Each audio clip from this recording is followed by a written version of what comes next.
Hello प्यारे बच्चों, कैसे हैं आप सब लोग। आशा करती हूँ आप लोग बहुत अच्छे होंगे। हिंदी व्याकरण की कक्षा में आप सबका बहुत बहुत स्वागत है। तो बच्चों, आज का हमारा टॉपिक है विराम चिन्ह। विराम चिन्ह। बच्चों, विराम का क्या अर्थ होता है? रुकना या ठहरना। चिन्ह यानी कि जो निशान होते हैं। तो आइए इन्हें पढ़ते हैं। बच्चों जरा ध्यान से पढ़िए। रेल, मोटर, बिजली, टेलीविजन, कंप्यूटर, वायुयान और ना जाने कितनी अनगिनत वस्तुएं हमारे जीवन का मुख्य अंग बन चुकी हैं। उपयुक्त वाक्य में सभी रंगीन चिन्ह विराम चिन्ह है। बच्चों, हमने जो वाक्य पढ़ा इसमें आप देख रहे हैं ना किस तरह नीले रंग से बच्चों कुछ चिन्ह लगे हुए हैं। इन्हीं सभी चिन्ह को हम विराम चिन्ह कहते हैं। विराम शब्द का शाब्दिक अर्थ है रुकना। साधारण तौर पर भाषा में कब, कहां और कितनी देर रुकना है, इस आधार पर कुछ चिन्ह निश्चित किए गए हैं। यही विराम चिन्ह है। तो बच्चों, भाषा में जो है, यदि जो लिखित भाषा है उसमें हमें कैसे पता चलेगा कब, कहां, कितना रुकना है हमें और कितना बढ़ना है? तो बच्चों, हमें जब भाषा को पढ़ते समय ये समझ में आए, उसके लिए कुछ चिन्हों का प्रयोग किया जाता है, जिनके माध्यम से हम समझ पाते हैं कि हमें कितना रुकना है, कितनी देर रुकना है और कितना अधिक रुकना है। ठीक है, वह सभी चिन्ह हमारे विराम चिन्ह कहलाते हैं। अर्थात बोलते या लिखते समय बात को स्पष्ट करने के लिए जिन चिन्हों का प्रयोग किया जाता है वे विराम चिन्ह कहलाते हैं।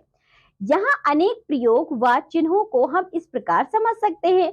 तो बच्चों, बोलने में तो हमें समझ में आता है ना कि हमें कितना रुकना है कितना नहीं, लेकिन जो लिखी हुई भाषा है जब हम उसको पढ़ेंगे बच्चों, तो हमें कैसे पता चलेगा कि हमें कितना रुकना है कितना नहीं रुकना है? तो इसके लिए हम विराम चिन्हों का प्रयोग करते हैं। ठीक है, आगे देखिए, पूर्ण विराम। एक लाइन होती है बच्चों पूर्ण विराम।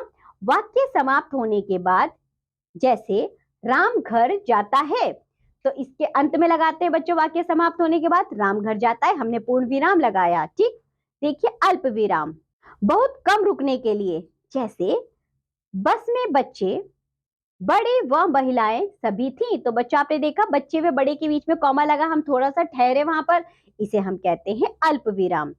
आगे देखिए बच्चों, अर्ध विराम। ये इसका चिन्ह है। अल्प विराम से अधिक व पूर्ण विराम से कुछ कम रुकने की स्थिति में वाक्यों या शब्दों के बीच में लगाते हैं, जैसे हम घर पहुंचे, कपड़े बदले और खेलने चले गए। ठीक है बच्चों, आगे देखिए, प्रश्न सूचक चिन्ह। ये इसका चिन्ह है। प्रश्न पूछे जाने पर वाक्य के अंत में, जैसे वहां कौन है, तो अंत में बच्चों हम प्रश्न सूचक चिन्ह लगाएंगे। आगे देखो, उद्धरण चिन्ह। किसी के द्वारा कही गई बात को हूबहू कहने के लिए, जैसे यथा उसने कहा। अब उसकी कही हुई बात को कहेंगे तो उस बात को हम बच्चों उद्धरण चिन्ह में रखेंगे।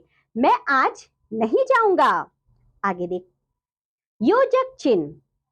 दो पदों के बीच, यथा माता पिता या कभी कभी माता पिता के बीच में जो छोटा सा चिन्ह आता है ना बच्चों, ऐसे छोटी सी रेखा जैसे कभी कभी के बीच में आती है, तो उसको हम बोलते हैं योजक चिन्ह। आगे देखो, निर्देशक चिन्ह।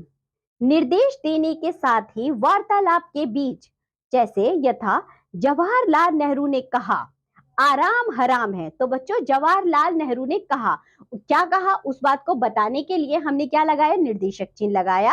उसके बाद उन्होंने जो कहा आराम हराम है, उसको हमने बच्चों किस में रखा? उद्धरण चिन्ह में रखा। ठीक है, आगे बढ़िए। विस्मयादि बोधक चिन्ह। भावों को प्रकट करने या विस्मय सूचक शब्दों के साथ, यथा जैसे शाबाश तुम जीत गए। तो बच्चों, शाबाश के बाद हमने जो चिन्ह लगाया है उसे हम कहते हैं विस्मयादि बोधक चिन्ह। तो बच्चों, आपने देखा ये जो हमने सभी चिन्ह पढ़े हैं इन्हें कहा जाता है विराम चिन्ह। ऊपर दिए गए विराम चिन्हों व उनके उदाहरणों के द्वारा हम विराम चिन्ह के प्रयोग को भली भांति समझ सकते हैं। तो बच्चों, आप क्या करेंगे?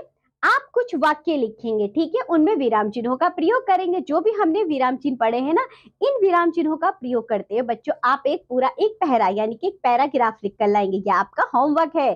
तो बच्चों, आज के पाठ में इतना ही। आज हमने जो भी पढ़ा है आप लोग उसे अच्छे से अभ्यास करिए। अब हम मिलेंगे आपसे अगली कक्षा में, तब तक के लिए बाय बच्चों।